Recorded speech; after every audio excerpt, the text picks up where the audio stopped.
Welcome, everyone. I'm delighted to be introducing the first of what I hope will be many IFG, International Fraud Group, webinars. And today we're going to be covering the topic of surveillance and stalking and the various implications of that in civil and/or criminal law.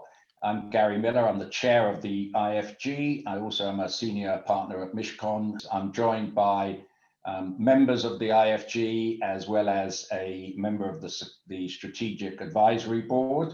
Audrey is from McCann Fitzgerald in Ireland, a well-experienced litigator and asset recoverer, as are Peter Chaffetz from Chaffetz Lindsay in New York, Arun Chandrasekharan, who has been a member of the fraud network, the IFG, for too many years, and Helen Hatton, who is both from Financial Service Commission and also the chair of a investigation agency. The law relating to surveillance can be an integral part of asset investigations, and it's clear, as with all sorts of investigation techniques, that sometimes overzealous investigation techniques can lead to problems, both civil and criminal. First of all, what I'm going to do is just go around the virtual table and just ask people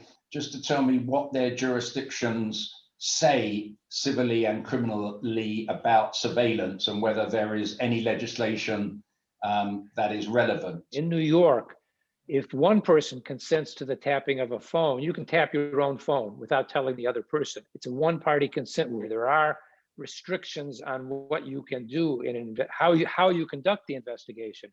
But in general, surveillance, which is not unreasonably intrusive and basically in public, is okay. I think that what happened in the Gerard's case, to the extent that they were parking outside his house or following him to a restaurant, that would all be fine in New York, but you cannot use false pretenses to dig up dirt on an opposing party or opposing counsel. What does Swiss law say about surveillance and then from there stalking and indeed intrusive investigative techniques? Surveillance conducted from public property, so from the street, on a ski slope, in front of a restaurant, is not problematic, but as soon as you pry into the private sphere of the parties, that would be a criminal offense in Switzerland. The second big issue that will come up immediately in Switzerland is data protection.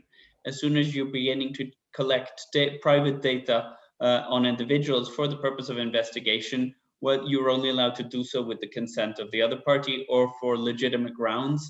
And clearly for the purpose of civil litigation, that would not be considered as legitimate grounds unless you would, for example, have something that would border on a fraudulent insurance claim. Then you could find that. How far can you go in Ireland in order to keep yourself outside of sanctions, both civilly and criminally, in terms of physical and non-physical surveillance? Just to start with, I suppose, recording telephone conversations or communications. If one of the parties consents, well, then that's okay. It's not a criminal offence. However, it is a criminal offence to engage a third party to conduct that recording. In terms of harassment, it is a crime under a 1997 piece of legislation. It's really widely drafted, and it's quite a broad definition, and it includes things like pestering, surveillance, constantly hanging around. But it is well established. You can have private investigators here. People use them all the time in employment law cases, in personal injury cases, that sort of thing.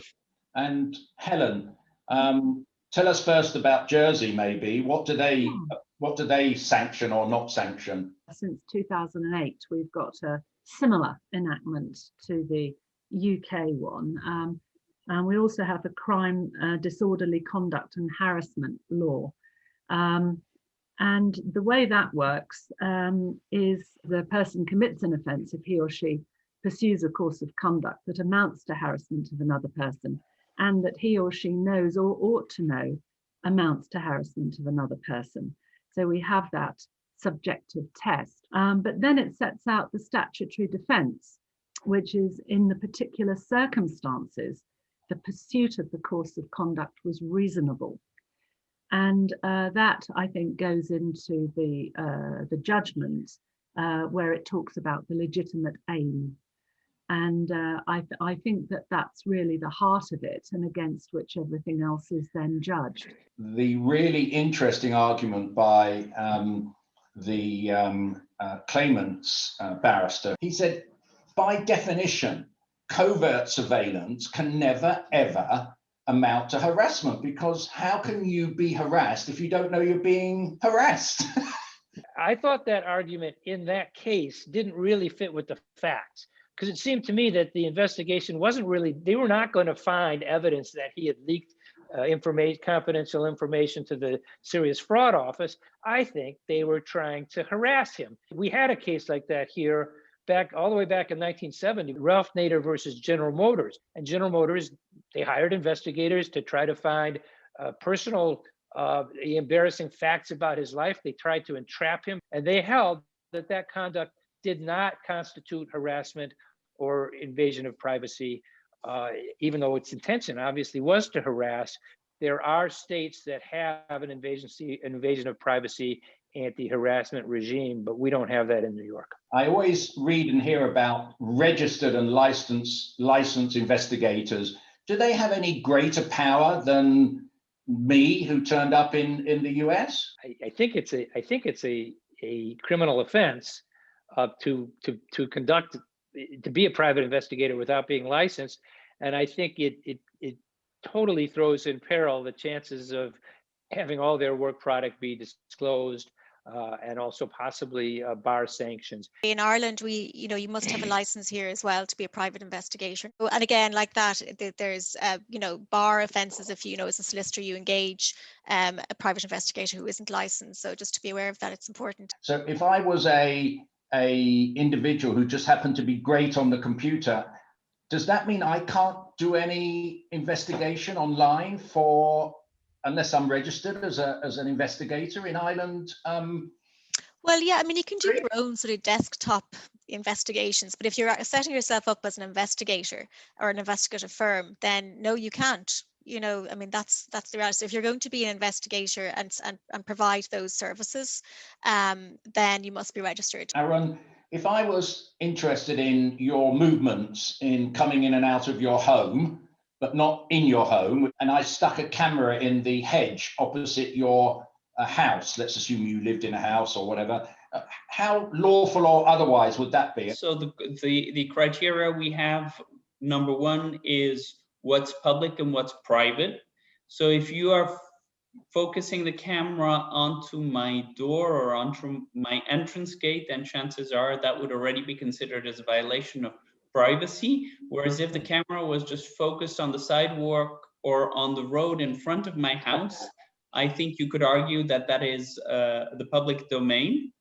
The argument about undercover is probably an argument that would potentially work here in Switzerland, because the criteria used by the Federal High Court is an issue of proportionality.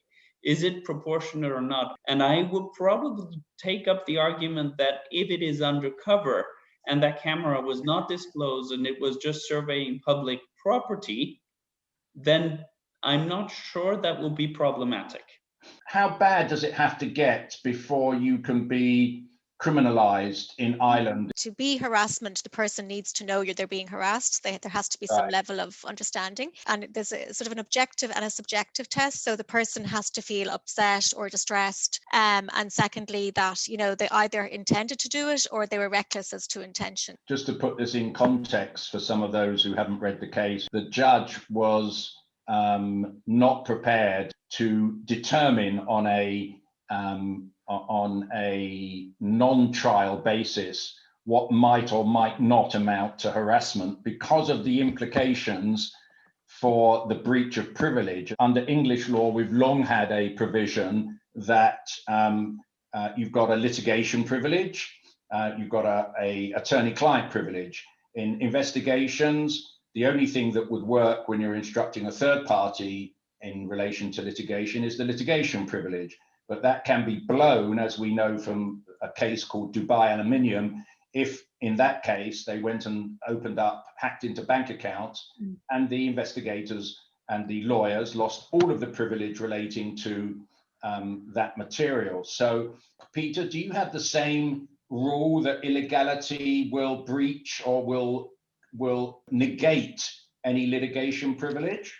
Yes, we call it the crime fraud exception. In 2017, it's sort of a leading case on this now, a case called Meyer versus Kalanick and Uber.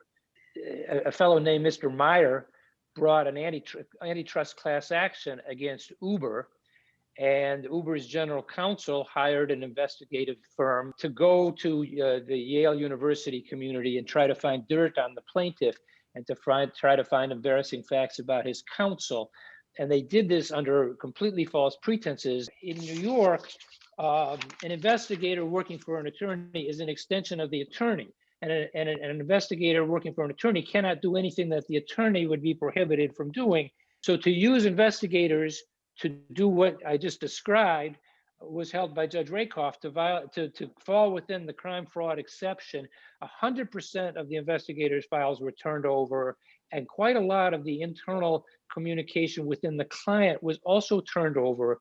And Arun, what would the position be if you had instructed an investigator and they had gone beyond reasonable and used beyond reasonable endeavors and encroached on somebody's right of privacy? Would there be an ability for the recipient, as it were, or the victim of that behavior to call for all of the records relating that to be produced or not? So I think we need to take one step back and remember that there's no discovery in Switzerland. The attorney-client secrecy envelops everything. Anything that an investigator would discover, even if the investigator acted outside of the realm of legality, would probably still be covered, unless you could pinpoint that the attorney instructing the investigator had given instructions to exceed the scope of what was legally permissible. I do not expect an attorney to be accused of wrongdoing.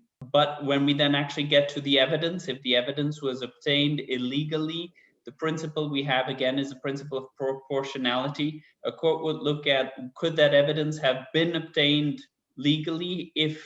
Is the evidence utterly key? And if the evidence is not utterly key, or if the evidence could have been obtained legally otherwise, then a court might well admit it. Whereas if there's no way you could have obtained this evidence, and if the evidence is circumstantial, then a court would simply dismiss it, but it would have nothing to do with privilege. Whatever the circumstances, even if you didn't have to, or the client didn't have to deliver up stuff, a document, that if, of course, the conduct became public, then there would or wouldn't be a prosecution. So whilst you may not have the downside of waiver of any privilege, it still doesn't anesthetize any wrongdoing. So I'm assuming in Ireland it's exactly the same. You can actually lose privilege by doing naughty things. There must be prima facie evidence of a crime, though, so it's pretty high standard. It doesn't necessarily mean you lose privilege over everything. You might lose part privilege. I think it's fair to say, Helen, that the similar breach of privilege would occur in Jersey if you were to do something unlawful. Yes, and I mean, most of Central's work is, pretty international, and much of it's in the UK. From an investigations firm's point of view, one also has to manage one's own operational risk. You do not want to behave in a manner that's lacking integrity, regardless of perhaps what the absolute bottom line of local law is. Nobody wants, really, when it's your business and your professional reputation as an investigatory firm, to be pushed right up against the wire before you tip into behavior that lacked integrity. You want to be behaving properly. Thank you all for participating, and I really enjoyed it, apart from anything else, and we'll see you again, I hope, on another Academy session in the not too distant future.